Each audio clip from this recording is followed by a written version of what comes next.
अस्सलाम वालेकुम, मेरा नाम है नबी शेख। आप देख रहे हैं super team YouTube channel. America में एक अजीबोगरीब समा आजकल चल रहा है। दूसरी जानिब अगर आप खत्ते की सूरत हाल देखें तो वहाँ पे भी जोड़ तोड़ का सिलसिला जारी है। ख़ुसूसी तौर पर जो जनूबी एशिया है वो फोकल पॉइंट बना हुआ है। अफ़गानिस्तान जो है वो फोकल पॉइंट बना हुआ है। ईरान फोकल पॉइंट बना हुआ है। और इस वक्त जो मकबूजा कश्मीर की सूरत हाल है वो भी बड़ी गंभीर है। और अगर उसी तनाजुर में अगर आप लद्दाख वाला मामला देखें और अगर पाकिस्तान, भारत और चीन ये ट्राइका देखें तो इस वक्त आपको सूरत हाल काफ़ी नाजुक दिखाई देगी और मामलात का इदराक आपको खुद ब खुद हो जाएगा कि मामलात किस तरफ जा रहे हैं और क्या चीज़ें चल रही हैं। अब इस तमाम सूरत हाल के अंदर जो भारतीय बड़ी फ़ौज के सरबराह हैं जनरल मनोज मुकुंद नरवाने ने, उन्होंने कहा है कि पाकिस्तान और चीन एक साथ दो महाज़ों पर एक संगीन ख़तरा है भारत के लिए। उन्होंने कहा कि दोनों महाज़ों पर टकराव का सवाल एक ऐसा खतरा है जिसके बारे में हमेशा तैयार रहना चाहिए। इस खतरे से निपटने में हमें ये देखना होगा कि किस महाज पर ज़्यादा बड़ा खतरा है, पहले बड़े खतरे से निमटना होगा। जनरल नरवाने ने यह बयान एक ऐसे वक्त में दिया है जब इंडिया और चीन के दरमियान लद्दाख में कशीदगी जो है वो अपने अरूज पर है और बदस्तूर जारी है।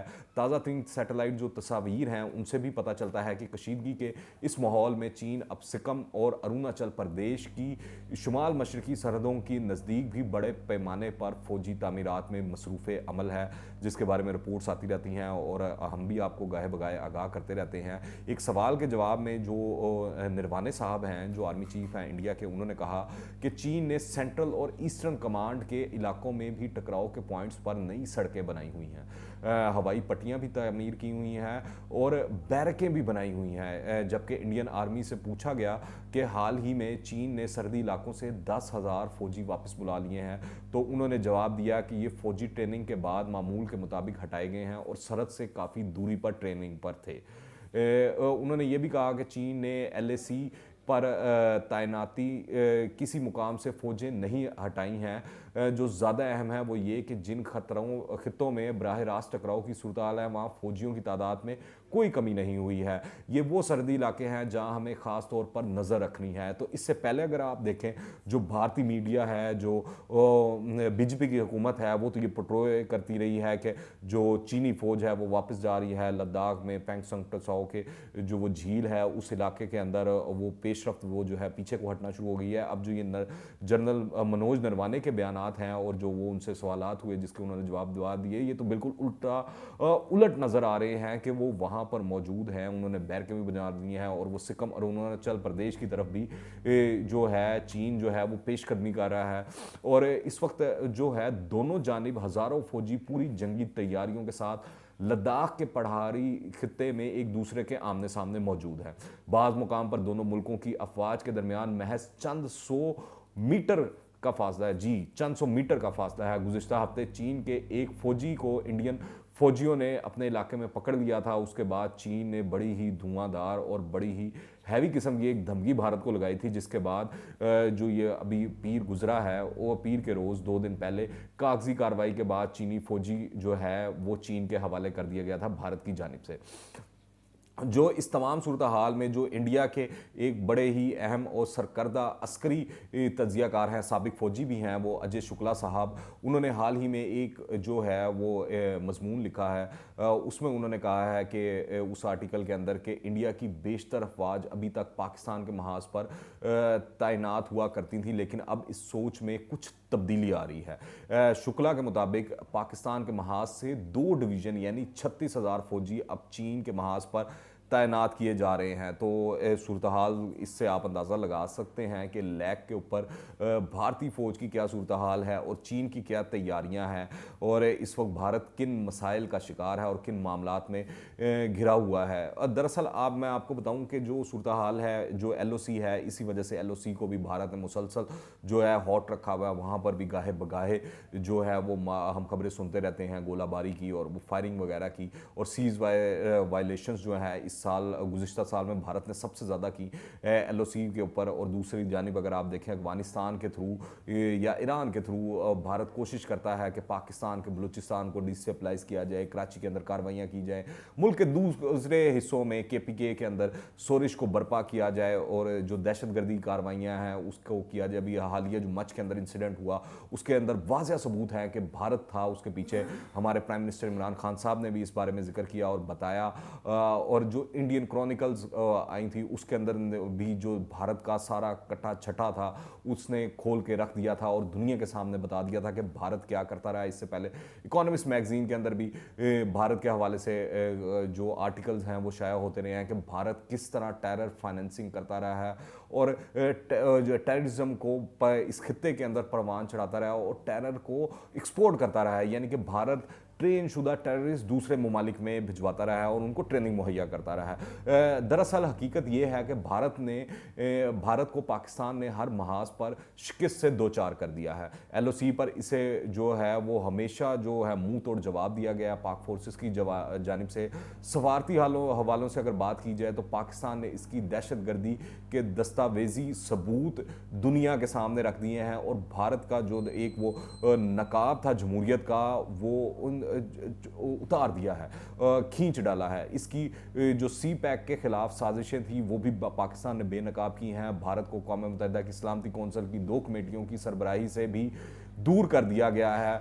ऐसे बहुत से मामलात में भारत जो है इस वक्त दहकते कोलों पर वो कहते हैं तिल मिला रहा है, लोटपुट हो रहा है। इसकी पाकिस्तान के खिलाफ जो है मुहिम जोइयाँ वो भी तेज़ी से जारी हैं, जिनमें मुमकिना तौर पर कहा जा रहा है कि इजाफा मुमकिन है, जिसके बारे में हमारा ISPR हमारी पाक फौज जो इस वक्त की हुकूमत है इमरान खान साहब की वो भी गाहे बगाए आगाह करती रहती है।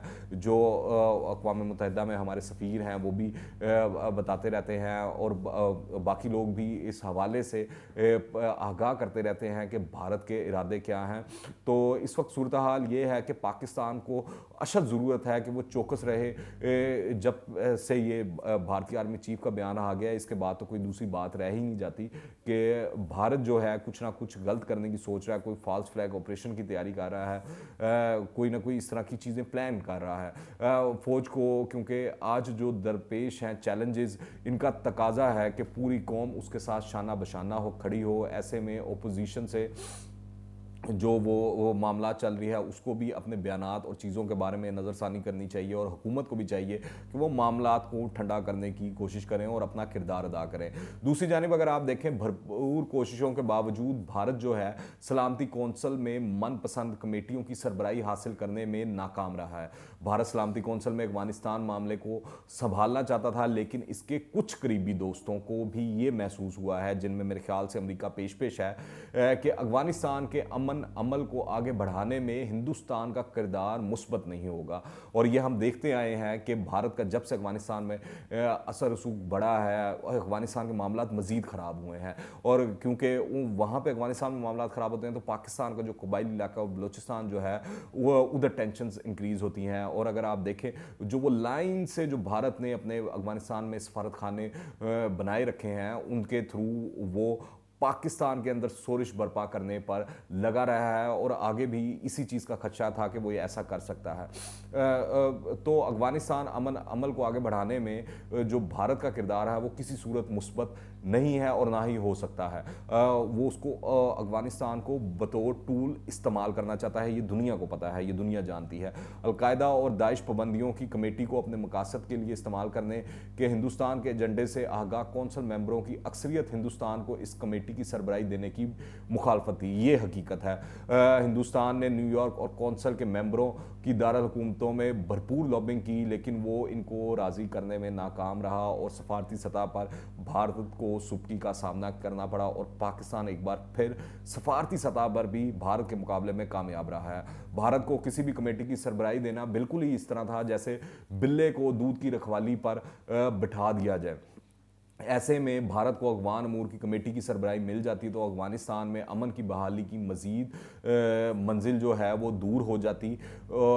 इसका ठोस सबूत FATF में भारत का रुकन की हैसियत से पाकिस्तान के खिलाफ साजिशों में मसरूफ़ होना है, जिसके बायस पाकिस्तान को ग्रे लिस्ट से अभी तक नहीं निकाला जा सका है और नहीं निकाला जा रहा है क्योंकि भारत पाकिस्तान का मुखालिफ है और पाकिस्तान के लिए लॉबिंग भी कर रहा है, पाकिस्तान के खिलाफ लॉबिंग कर रहा है और वो चाहता है कि पाकिस्तान FATF में फंसा रहे।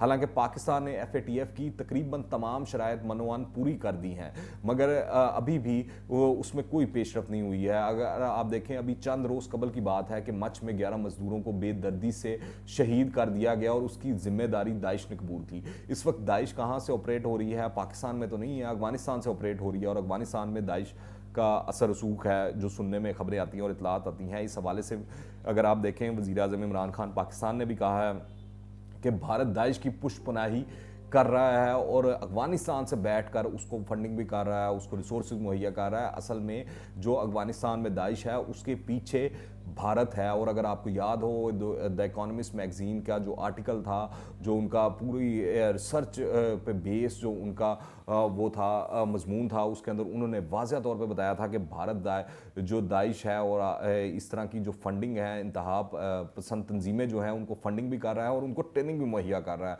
जो भारत से ट्रेन होकर जा रही हैं, भारतीय सरजमीन से ट्रेन होकर जा रही हैं और भारतीय बैंक जो हैं वो इसमें मुलव्विस हैं टेरर फाइनेंसिंग के अंदर। इस हवाले से इंटेलिजेंस की जो रिपोर्टें हैं वो भी मीडिया पर आ चुकी हैं, जिसका भी मैंने आपसे जिक्र किया है। और अगर आप देखें, भारत को अक़वाम मुत्तहिदा की सलामती कौंसिल की अहम तरीन कमेटियों की सरबराही से दूर रखना पाकिस्तान की बेहतरीन सफारतकारी का नतीजा है, जिससे मुंह जोर जो भारतीय लॉबिंग है वो मुंह के बल गिर चुकी है और भारत को सुबकी का सामना है। और जो भारत के जो एजेंडा है वो सारी दुनिया को पता लग चुका है। मगर मैं जनरल मनोज निरवाने साहब जो हैं, भारत के आर्मी चीफ जो हैं, उनको पैगाम देना चाहता हूँ कि आपने अभिनंदन को भेजा था तो आपने रिज़ल्ट देख लिया था। इस दफ़ा भी अगर आपने कोई गलती की तो आपको रिज़ल्ट मिल जाएगा इंशाल्लाह, पाक फ़ौज की जानिब से भी और पाकिस्तानी अवाम की जानिब से भी। आप लोग क्या राय रखते हैं नीचे कमेंट्स में लाजमी बताइएगा। और अगर आपने अभी तक इस चैनल को सब्सक्राइब नहीं किया तो इस चैनल को सब्सक्राइब करें, बेल आइकन को प्रेस करें ताकि ताज़ा तीन अपडेट्स और नई वीडियोज़ आपको बर वक्त मिलती रहें। अगर ये वीडियो पसंद आए तो लाइक करें और ज़्यादा से ज़्यादा शेयर करें। दुआ में याद रखिएगा। अनटिल द नेक्स्ट टाइम, अल्लाह हाफ़िज़।